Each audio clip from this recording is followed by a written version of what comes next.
Hello guys, welcome back to my channel.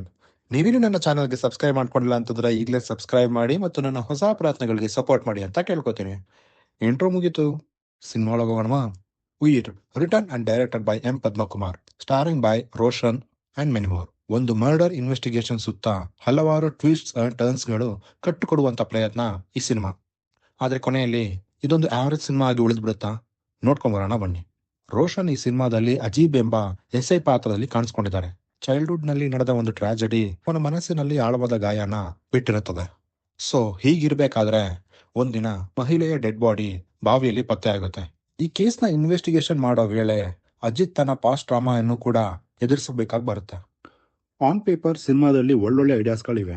For example, ಒಬ್ಬ husband ತನ್ನ wife ಮತ್ತೊಬ್ಬ ವ್ಯಕ್ತಿ ಜೊತೆ ರಿಲೇಶನ್ಶಿಪ್ ಅಲ್ಲಿ ಇರೋದನ್ನ ನೋಡಿದಾಗ ಆಗುವಂತ ರೇಂಜ್, ಸ್ಯಾಡ್ನೆಸ್ ಮತ್ತು ಕೇರಳದಲ್ಲಿ ಮೈಗ್ರೆಂಟ್ ವರ್ಕರ್ಸ್ಗಳು ಹೆಚ್ಚಾಗ್ತಿರೋದ್ರಿಂದ ಪೊಲೀಸ್ ಇನ್ವೆಸ್ಟಿಗೇಷನ್ ಹೇಗೆ ಚಾಲೆಂಜಸ್ ಆಗಿರುತ್ತೆ ಅಂತ ತೋರಿಸಿದ್ದಾರೆ.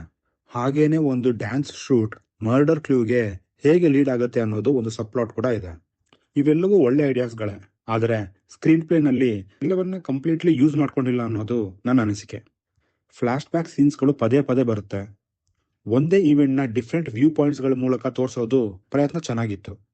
ಥಿಯರಿನಲ್ಲಿ ಈ ಐಡಿಯಾ ಕೇಳೋದಕ್ಕೆ ಚೆನ್ನಾಗಿದೆ, ಬಟ್ ಸ್ಕ್ರೀನ್ ಮೇಲೆ ತುಂಬಾನೇ ಪ್ರಾಬ್ಲಮೆಟಿಕ್ ಆಗಿರುತ್ತೆ.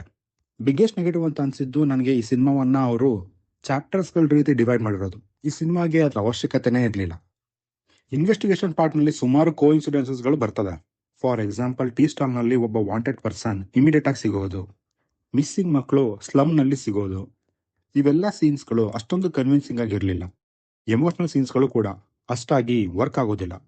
ಬ್ಯಾಕ್ಗ್ರೌಂಡ್ ಸ್ಕೋರ್ ಅನೇಕ ಕಡೆ ಎಮೋಷನ್ಸ್ಗಿಂತ ಜಾಸ್ತಿನೇ ಡಾಮಿನೇಟ್ ಮಾಡಿದೆ ಅಂತ ಅನ್ಸುತ್ತೆ. ಸೊ ಆಡಿಯನ್ಸ್ಗೆ ಈ ನ್ಯಾಚುರಲ್ ಎಮೋಷನಲ್ ಸೀನ್ಸ್ಗಳು ಕನೆಕ್ಟ್ ಆಗೋದಿಲ್ಲ. ರೋಷನ್ ಮ್ಯಾಥ್ಯೂ ಅವರು ಕೊಟ್ಟಂತ ಕೆಲಸನ ಚೆನ್ನಾಗಿ ನಿಭಾಯಿಸಿದ್ದಾರೆ. ಆದರೆ ವೀಕ್ ರೈಟಿಂಗ್, ಅಂಡರ್ವೆಲ್ಮಿಂಗ್ ಸ್ಕ್ರೀನ್ ಪ್ಲೇ ಅವರ ಪರ್ಫಾರ್ಮೆನ್ಸ್ ನ ಎಲಿವೇಟ್ ಮಾಡೋದಕ್ಕೆ ಬಿಟ್ಟಿಲ್ಲ. ಸಪೋರ್ಟಿಂಗ್ ಕ್ಯಾಸ್ಟ್ಗಳು ಕೂಡ ಅಷ್ಟಾಗಿ ಇಂಪ್ರೆಸ್ ಮಾಡೋದಿಲ್ಲ. ಟೆಕ್ನಿಕಲ್ ಆಸ್ಪೆಕ್ಟ್ಸ್ ಬಗ್ಗೆ ಹೇಳಬೇಕಾದ್ರೆ ಡಿಒಪಿ ಮತ್ತು ಪ್ರೊಡಕ್ಷನ್ ವ್ಯಾಲ್ಯೂ ಡೀಸೆಂಟ್ ಆಗಿದೆ. ಆದ್ರೆ ಥ್ರಿಲ್ಲರ್ ಆಗಿ ಎಕ್ಸೈಟ್ಮೆಂಟ್ ಕೂಡ ಮಾಡೋದಿಲ್ಲ, ಹಾಗೆ ಎಮೋಷನಲಿ ನಮ್ಮನ್ನ ಹಾಂಟು ಮಾಡೋದಿಲ್ಲ. ಸೊ ಓವರ್ ಆಗಿ ಹೇಳಬೇಕು ಅಂತಂದ್ರೆ ಉಯಿರ್ ಬಿಲೋ ಅವರೇಜ್ ಆಗಿತ್ತು. ಇನ್ನು ನೀವೇನಾದ್ರೂ ಸಿನಿಮಾನ ಆಲ್ರೆಡಿ ನೋಡಿದ್ರೆ ಹೇಗೆ ಅನಿಸ್ತು ಅಂತ ದಯವಿಟ್ಟು ಕೆಳಗಡೆ ಕಮೆಂಟ್ ಮಾಡಿ ತಿಳಿಸಿ. ನೋಡಿಲ್ಲ ಅಂತಂದ್ರೆ ಜಿಯೋ ಹಾಟ್ ಸ್ಟಾರ್ ನಲ್ಲಿ ನಮ್ಮ ಕನ್ನಡ ಭಾಷೆಯಲ್ಲೇ ಅವೈಲೇಬಲ್ ಆಗಿದೆ, ಹೋಗಿ ನೋಡಿ ಅಂತ ನಾನೇ ರೆಕಮೆಂಡ್ ಮಾಡೋದಿಲ್ಲ, ಸುಮ್ಮನೆ ಟೈಮ್ ವೇಸ್ಟ್. ವಿಡಿಯೋನ ಮುಗಿಸುವಂತ ಸಮಯ ಆಯ್ತು. ಮುಂದಿನ ವಿಡಿಯೋದಲ್ಲಿ ಸಿಗೋಣ ಅಂತ ಹೇಳ್ತಾ ನಾನಿನ್ನು ಹೋಗ್ಬಿಟ್ಟು ಬರ್ತೀನಿ.